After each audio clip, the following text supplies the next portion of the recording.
अस्सलाम वालेकुम रहमतुल्लाहि ताला वबरकातुहू। मोहतरम नाजरीन, उम्मीद है कि आप हालात खैरियत से होंगे।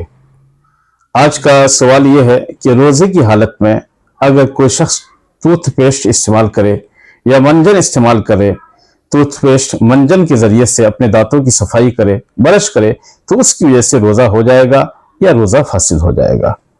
तो इसका जवाब यह है कि रोज़े की हालत में टूथपेस्ट या मंजन पाउडर का इस्तेमाल करना और इन चीज़ों से अपने दांत को साफ करना यह मकरूह है।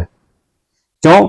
इसलिए कि टूथपेस्ट में जायका होता है, मज़ा होता है, मंजन पाउडर में उसके ज़र्रात होते हैं।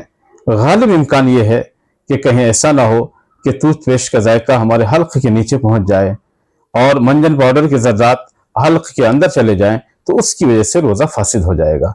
चूंकि इसमें फसादे सौम, रोज़ा टूटने का अंदेशा है, इसलिए रोज़े की हालत में टूथपेस्ट का इस्तेमाल करना, मंजन इस्तेमाल करना, ये दोनों मकरूह है। और अगर उसके ज़र्रात अंदर चले गए तो उसकी बिना पर फिर रोज़ा फासिद हो जाएगा।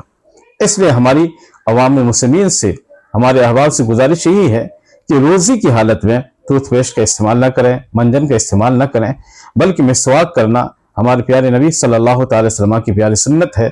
अगर हम उस सुन्नत पे अमल करें तो सुन्नत पे अमल करने का भी सवाब हो जाएगा और साथ ही साथ हमारे रोज़े भी महफूज होंगे, फसाद सौम का कोई अंदेशा भी नहीं होगा, कोई डर भी नहीं होगा।